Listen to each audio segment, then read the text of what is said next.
and welcome to Brewing Brilliance, a podcast where we talk to academics from across the university who are involved with the Healthy Ageing and Chronic Conditions Research Institute.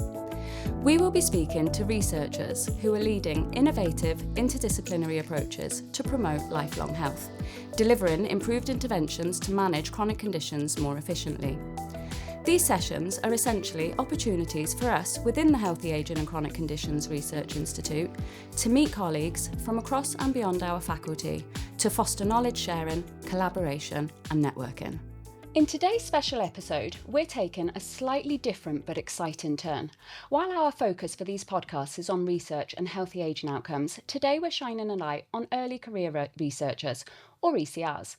The researcher we're speaking to today is Dr. April Rees, who is an ECR, but she is also a monocyte immunologist. She also has an interest in T cells. Her work involves investigating the metabolic and immunologic adaptations during pregnancy, with a strong interest in studying the immunological adaptation of various conditions, including pregnancy and reproductive disorders.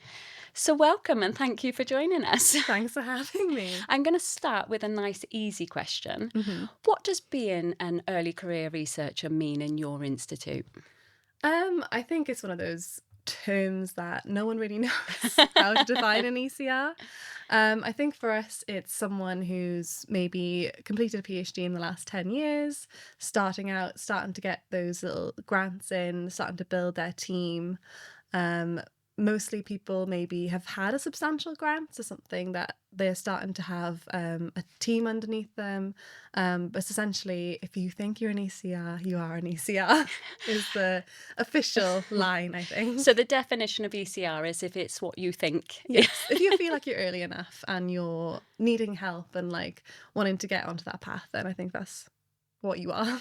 Fair enough. That's a nice way to do it. So could you tell us a bit about your current role and what you're doing and how that sort of role fits into what you're doing? Yeah, so at the moment I'm a biochemistry and immunology lecturer. So I do lecturing, I do some management, I'm part of the ethics committee, obviously part of the ECR working group for the faculty. But then I also have the research side. So I'm doing a lot of research at the moment on endometriosis and PCOS, specifically immunology. So how like inflammation in these conditions are managed and trying to look at the underlying sort of disease mechanisms and seeing if we can find out new ways to like treat them or diagnose them and go from there essentially. Research is key to things like that though, aren't there? Because there's so many involvements in technologies and medicines and... Yeah. I think it's women's health in general. Like it's been so, like as a woman, you're not really told a lot about your own health, especially like at a young age. Menstrual blood and things like that, they're not really talked about. You don't really know what's normal. You just sort of brushed under the rug when you said like you're in pain or anything like that. So I think it's such a key topic that people don't know enough about, that then you don't know enough about your own body and what to expect. So it's really key to do the research into understanding why some of these conditions might happen, to then also then inform the public about better decisions for themselves and how to make informed decisions about their own bodies and figure out what's going on. Do you think sometimes that can have like a negative effect or maybe be a challenge for research in having sort of maybe stigma attached to it? Or Definitely. So again, one of the things I'm looking at in research is looking at menstrual blood and maybe using that in research. But it's such a big stigma, like having a discussion with even like your mum or your sister about, okay, my menstrual blood's maybe looking darker today. You don't have those discussions because it's sort of seen as dirty, whereas it's a completely natural bodily function. But there's so many stigmas in cultures at the moment that it's very difficult to sort of get past that and then to also get the research in. It's such a unique sample type. It's something that we can look at that's very non-invasive because it happens every month. But trying to obtain that and trying to challenge beliefs and challenge that, oh, it's a dirty sample or I don't want to talk about it, is quite difficult. And that sort of influences people's approach to research as well, isn't it? Yeah. You know, like how about recruitment and things like that? I guess the people who are engaging with the sort of advertisement for these studies, they are interested and they're like, oh, this is really cool. But then you've also got a large population who just aren't engaging. So one of the things we're using is like menstrual cups, but they're quite a new way of collecting menstrual blood of sort of, what's the word? Like pads and tampons are quite a classic one, but the menstrual cup is so new. It wasn't something I had back in school, and there's not enough knowledge there on how to use it. So the uptake in research with that is very difficult because people don't understand the sort of benefits of it, or how to use them, and they're a bit scared of them, essentially. So it's trying to challenge those beliefs then. Yeah, and like young children, even when they go to schools, it's often not a topic that is No. normalised even, No. is it? Even though it is, like you said, very normal. Yes. What led to you then, so going down the sort of ECR route, what led to you moving into this route for research? I think I've always been passionate about women's health. Like I said, like you just don't know what's going on with your own body, and it's just something that needs to be challenged. When I did my PhD, it was in pregnancy, and there was so much sort of backlash against that. In like when you were going to conferences, people weren't really interested in it, especially because we were looking at like healthy pregnancies. But like even pregnancy offers so many insights into other diseases. So for example, your immune system changes so much in pregnancy that you actually get reductions in symptoms for autoimmune diseases. So for something like multiple sclerosis, women actually have fewer relapses. So if we can actually figure out why that is and what exactly are the mechanisms behind that in like a healthy pregnancy, could we actually then treat something like an autoimmune condition that like separate from pregnancy? It's just so undervalued, and I have such a passion for trying to challenge these sort of things. So one of the statistics as well for like looking at endometriosis in particular, it affects 10% of women at least. We could be a lot more because of the challenges of diagnosis. But something like Crohn's disease, which affects men and women, but only affects about less than 0.5% of the population, has 65 times more funding per patient than endometriosis. Despite the fact they are both inflammatory, chronic conditions, it's absolutely horrific. That's incredible. That is just a huge difference. It's a huge difference in like female versus male sort of disparities, health disparities. It's because it's a female condition. It's just not thought of. Do you think as well there's that sort of stigma? We touched on stigma, but people not necessarily going to see about it because you talked about potential symptoms being brushed under the carpet. Do you think that's like had an impact on the number of diagnoses that you get? Definitely. I think at the statistics in Wales in particular, it takes an average of 26 doctor's appointments before you get to a diagnosis. And it's currently 11 years to get a diagnosis in Wales. And it's getting worse and worse since COVID. Because the only way to diagnose endometriosis is through laparoscopy, which is a type of keyhole surgery, because we haven't got that understanding to try and look at other methods. So it's just, those earlier doctor's appointments might be because, oh, well, periods are painful, and you're not really understanding that the level of pain that these women are in is just, it's not normal to be at home and not be able to work or anything like that as well. So it's just lack of understanding in GPs as well, I think. Yeah, I was going to say, because people have different pain thresholds as well, don't you? So you just said, they are painful. Yes, they are. And for some people, they are more painful than others. I think there was a case, I heard this from someone, as someone had, they were doing GCSE exams and they were in such pain that they thought it was just period pain, but they ended up passing out and it ended up being appendicitis. But it was that level of pain threshold that they had dealing with that periods that they thought that it wasn't something that was an actual medical emergency. Well, we've discovered where your passion comes from. As this is an ECR special, are you able to talk us through your academic journey so far and sort of what led to the research, I guess? Yeah, so I did my PhD here at Swansea. So I did my undergrad here at Swansea as well. Did some work experience, ended up staying with my research project supervisor to do my PhD. The PhD then was in pregnancy and immunology. And then I did a postdoc for about a year, and that was around COVID time. So it was a project on how we could manipulate metabolism to treat COVID. And then I was very fortunate to be in a position where a lot of other academics had taken VES. So they were then hiring a biochemistry tutor.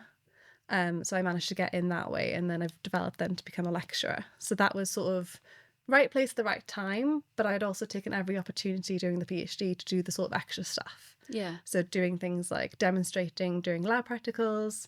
I was always asking to do lectures. I was always then, I was like an academic support tutor for the college. So trying to take every opportunity to build up the sort of extracurricular aspects that I was then applicable for the biochemistry tutor job. And then I've managed to just increase that and get to this position. Have you got a moment that defined you where you thought, yes, research is something I would like to be more involved with? I actually think that came back from like third year undergraduate. Okay. I think I was unsure of what I wanted to do at that time. I wasn't even sure if I wanted to do a PhD. But the research project for me at that point was just, I really enjoyed it. And I was like, oh, you know what? This is what I want to do. And then it just kept becoming more and more solidified as I was going through the PhD and just enjoying the research, enjoying even the lows, the highs and lows of everything. And I was kind of impressed by myself by how I managed the lows as well. It's sort of not letting it get to you, because obviously research is just, it's never what you expect. Yeah. So I think, yeah, it's just been a slow build. A kind of build of just the love for it. And So have you found that a transition then from undergrad to PhD to postdoc and to your ECR role? That's been a nice, easy... I wouldn't say easy. I stopped because I was, I Yeah. stopped because I was like, no, it wasn't easy. Because it's like, no, PhD, postdoc, easy. Yeah, I don't know. I think it's just because I loved the research, loved the topic, that for me, it was never... I don't think I had as many mental breakdowns as maybe my colleagues have had, because I've loved it so much.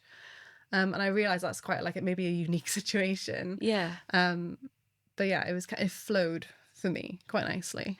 And like you said, they sort of, how you were in terms of the timing, things just sort of slotted into place quite nicely for you. And that's quite different, I would imagine, for a lot of ECRs, because you do get some people that haven't followed the same journey that you've taken. Definitely. I think everyone's got a different experience. I think I'm very fortunate to have been in the right place at the right time. But I also know that I made every opportunity count. Yeah. Like every time I had the opportunity to do extra things, I was doing them to make sure that I could get into this kind of position, I guess. Do you think being an ECR has an impact on your current research, in a good or bad way, or both, or...? Definitely. I think it comes with so many of its own problems. So for me at the moment, I'm trying to write all the sort of substantial research grants to do the big projects. And what I'm struggling with at the moment is balancing that with also balancing actually doing the research and getting the preliminary data. Like I have no team under me. It's kind of a me, myself and I. I have like good... as like an immunology department, we are very good and very collaborative and everyone helps out. But there's no one that like is just directly on my project with me that is just can help out with the driving more of the research aspects, because it's just trying to balance. You've got to write the grants, but you need to get the preliminary data for those grants. And then you've got to teaching and the management and everything else on top of that. It's kind of balancing. Do you think that's potentially a barrier then? Or especially if you don't know how to do all that? I think, it's definitely a barrier. It's definitely harder to get. So like even just someone who's like a master's student or a PhD student, it's very much a barrier to sort of get those in place, because unless they're self-funding, you need a grant to get those things. And obviously in the current financial situation, it's unlikely that things like the Schewers Scholarship, which used to be university funded PhD studentships, that's unlikely to happen going forward. It might not, but it's definitely fingers crossed.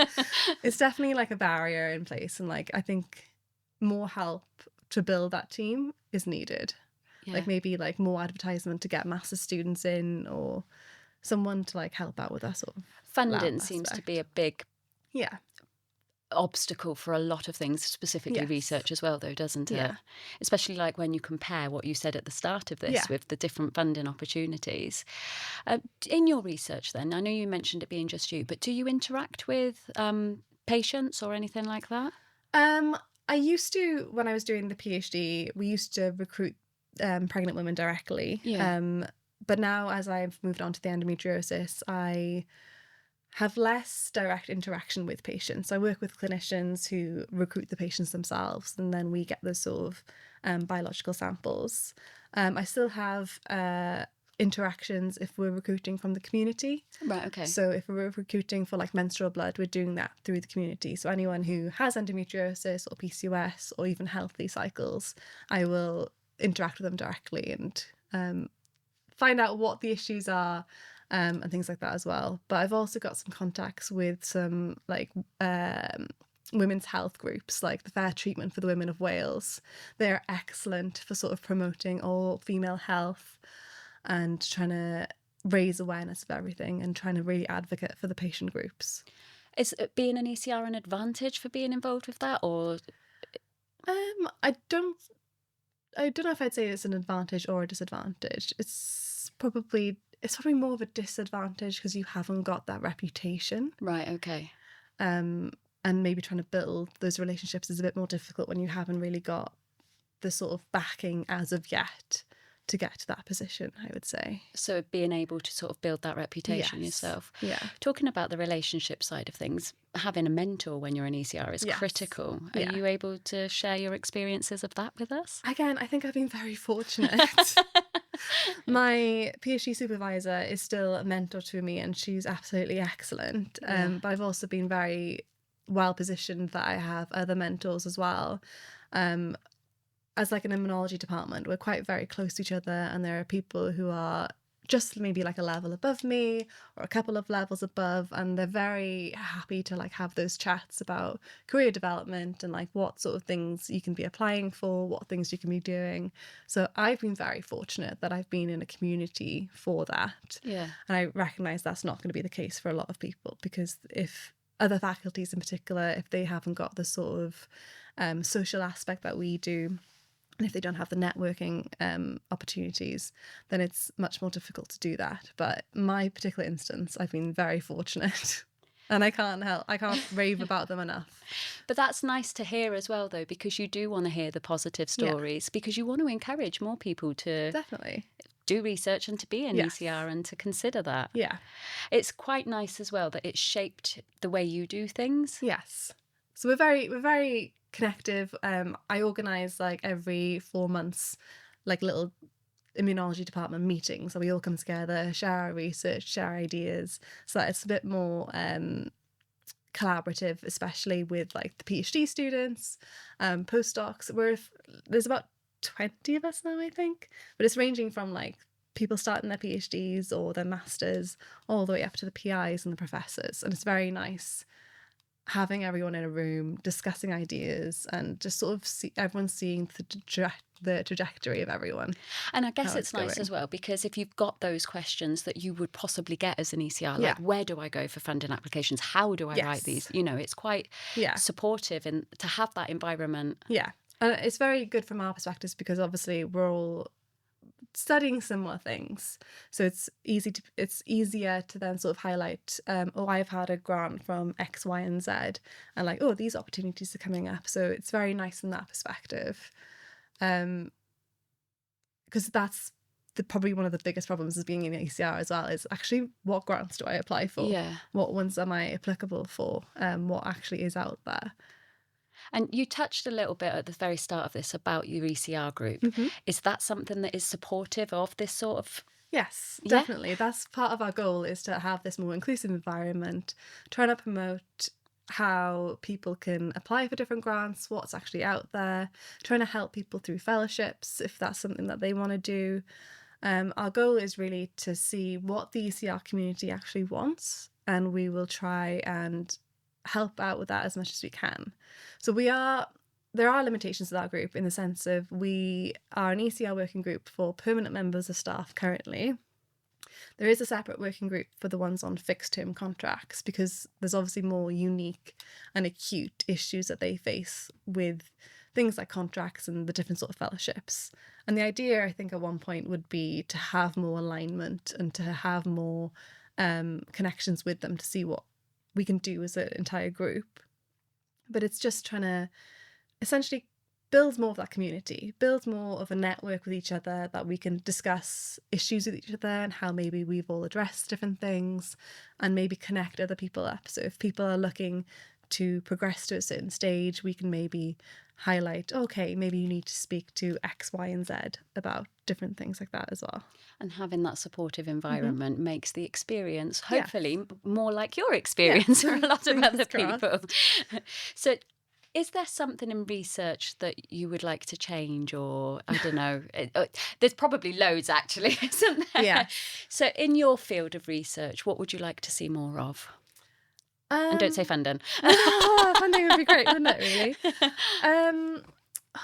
That's a good question. I think, I don't know. It's kind of a broad question, isn't it, really? It is, sorry. I think we need more of that patient interaction. Yeah, okay. I think we need to see more exactly what patients actually want from us. So it's having more of that PPI that we talk about quite a lot, very broadly. If we can actually engage with them more to figure out what the sort of directions we need to go, like, are we actually doing something that they wouldn't actually want? Like if we're, for example, like I'm doing the menstrual blood research, and maybe I'm hoping that maybe that could lead to improved diagnosis. But if patients won't actually want to use that, is that the right way to go? Yeah. So I think we need to be more understanding of what people actually want from us. I think that's what... Putting your research out there as well, isn't it? You want your research to be impactful, don't you? Yeah, you want it to have an impact on society. You want it to change things, and you want to change the world, essentially. See, that's the ECR there, Yeah. is it? It's very optimistic. Not quite got the cynicism yet. Do you know what? I feel like we could go on about the ECR and your working group for so much more, but there are so many things to take away from this. So thank you for sharing your experiences with us. So people can reach out if they're new to ECRs. They can reach out to your ECR working group. Yes, absolutely. Please do. We should have had an email sent out recently about introducing ourselves. If not, you're more than welcome to get in touch with us directly. That's amazing. So if you'd like to hear more about the great work that the ECR working group are doing, or about April and her research, then they can reach out to you as well. Yeah. And if you would like more information, then you can also get in touch at the Healthy Aging and Chronic Conditions Research Institute. Thank you so much for sharing your experience with us. Thanks for having me.